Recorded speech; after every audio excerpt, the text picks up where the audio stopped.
بسم اللہ الرحمن الرحیم یا ایہا الذین آمنوا ادخلوا فی السلم کافہ ولا تتبعوا خطوات الشیطان انہ لکم عدو مبین۔ اے ایمان والو، اسلام میں پورے داخل ہو جاؤ اور شیطان کے قدموں پر نہ چلو، بے شک وہ تمہارا کھلا دشمن ہے۔ شان نزول اس آیت مبارکہ کا یہ ہے کہ اہل کتاب میں سے حضرت عبداللہ بن سلام رضی اللہ تعالیٰ عنہ اور ان کے اصحاب تاجدار رسالت صلی اللہ علیہ وسلم پر ایمان لانے کے بعد شریعت موسوی کے بعض احکام پر قائم رہے۔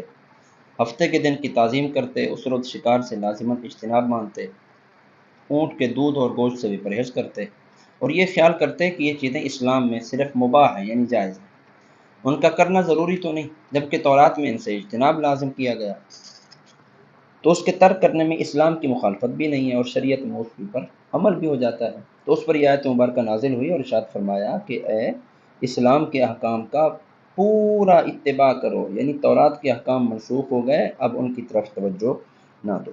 یاد رکھیں، داڑھی منڈانا، مشرکوں جیسا لباس پہننا، اپنی معاشرت بے دینوں جیسی کرنا، یہ سب ایمانی کمزوری کی علامت ہے۔ جب سب مسلمان ہو گئے تو سیرت و صورت، ظاہر و باطن، عبادات و معاملات، رہن سہن، میل برتاؤ، زندگی موت، تجارت و ملازمت، سب میں اپنے دین پر عمل کرو۔ نیز یہ بھی معلوم ہوا کہ مسلمان کا دوسرے مذاہب یا دوسرے دین والوں کی رعایت کرنا یہ شیطانی دھوکے میں آنا ہے۔ اونٹ کا گوشت کھانا اسلام میں فرض نہیں، مگر یہودیت کی رعایت کے لیے نہ کھانا یہ سخت جرم ہے۔ کافروں کو راضی کرنے کے لیے گائے کی قربانی بند کر دینا بھی اسی میں داخل ہے۔ اسی طرح کسی جگہ اذان بند کرنا یا اذان آہستہ آواز سے دینا، یہ سب اسی میں داخل۔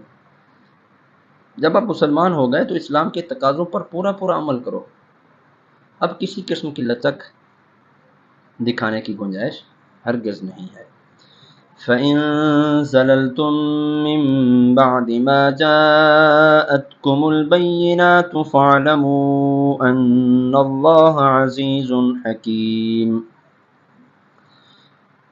اور اگر تم اپنے پاس روشن دلائل آ جانے کے بعد بھی لغزش کھاؤ تو جان لو کہ اللہ زبردست حکمت والا ہے۔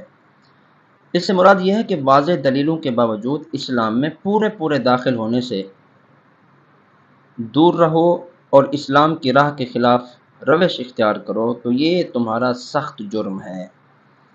علم کے باوجود بے عملی جہالت ہے۔ جب تمہارے پاس علم آ گیا کہ ہم مسلمان ہیں اور تو اسلام میں پورے داخل ہونے، پورے تقاضے اس کے پورے کرنے، مکمل کرنے ہیں، اسلام کی راہ کے خلاف کسی روش کو اختیار کرنا یہ بالکل درست نہیں ہے۔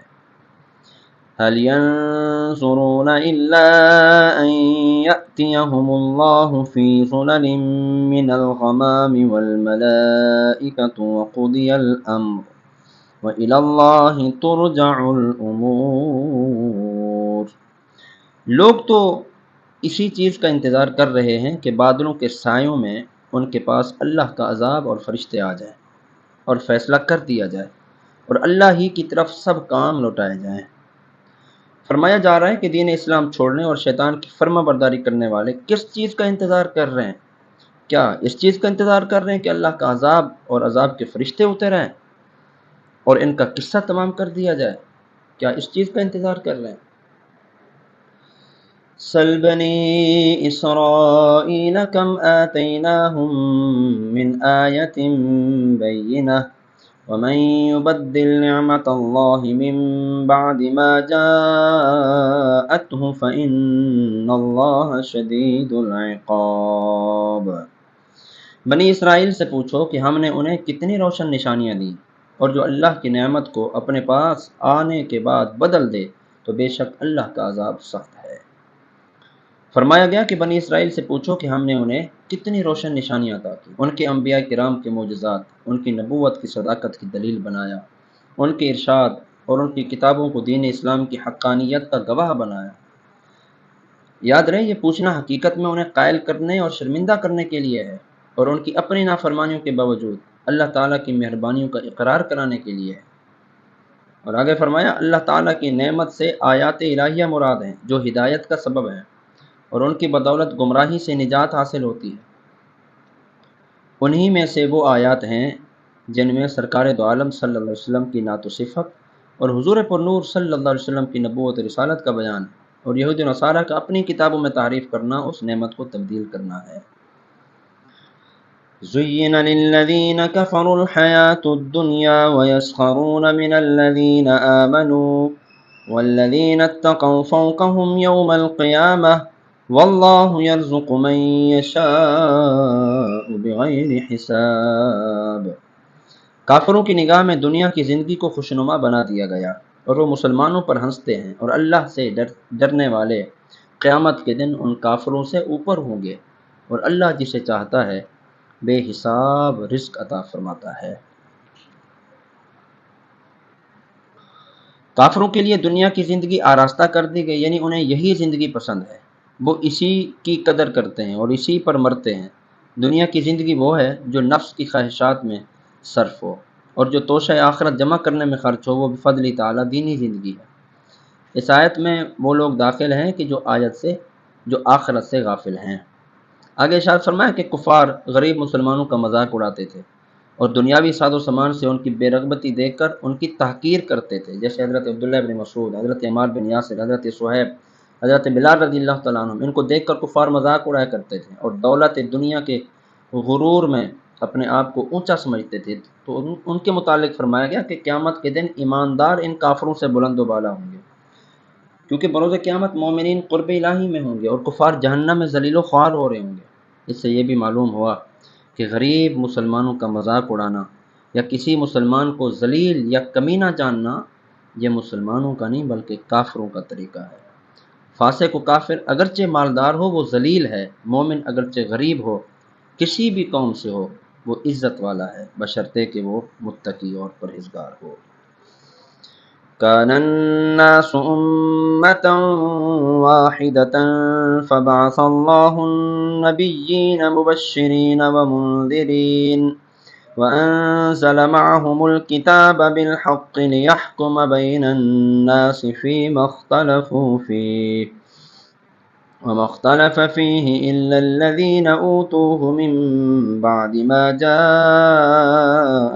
البينات بغيا بينهم فهدى الله الذين آمنوا لما اختلفوا فيه من الحق بإذنه والله يهدي من يشاء إلى صراط مستقيم۔ تمام لوگ ایک دین پر تھے تو اللہ نے انبیاء بھیجے خوشخبری دیتے ہوئے اور ڈر سناتے ہوئے، اور ان کے ساتھ سچی کتاب اتاری تاکہ وہ لوگوں کے درمیان ان کے اختلافات میں فیصلہ کر دے۔ اور جن لوگوں کو کتاب دی گئی انہوں نے ہی اپنے باہمی بغض و حسد کی وجہ سے کتاب میں اختلاف کیا۔ یہ اختلاف اس کے بعد کیا کہ ان کے پاس روشن احکام آ چکے تھے، تو اللہ نے ایمان والوں کو اپنے حکم سے اس حق بات کی ہدایت دی جس میں لوگ جھگڑ رہے تھے، اور اللہ جسے چاہتا ہے سیدھی راہ دکھاتا ہے۔ حضرت آدم علیہ السلام کے زمانے میں سے حضرت نوح علیہ السلام کے زمانے تک سب لوگ ایک دین اور ایک شریعت پر تھے۔ پھر ان میں اختلاف ہوا تو اللہ تعالیٰ نے حضرت نوح علیہ السلام کو مبعوث فرمایا۔ یہ بعثت میں پہلے رسول ہیں۔ حضرت نوح علیہ السلام بعثت میں پہلے رسولوں کا سلسلہ شروع ہوا۔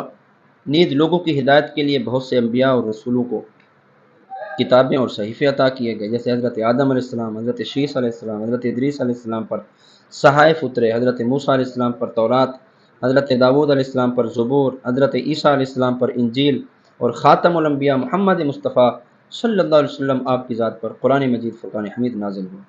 انبیاء کرام کی ہدایات آ جانے کے بعد بھی لوگوں نے اختلاف کیا، جیسے یہود و نصارہ نے اپنی کتابوں میں اختلاف کیا، اور آپس کے حسد کی وجہ سے کتاب اللہ کو بھی مشق ستم بنانے سے بعد نہ آئے کہ انہیں بھی رد و بدل کر ڈالا، یہاں تک کہ اللہ تعالیٰ نے مسلمانوں کو حضور پر نور صلی اللہ علیہ وسلم کے ذریعے حق کی ہدایت عطا فرمائی۔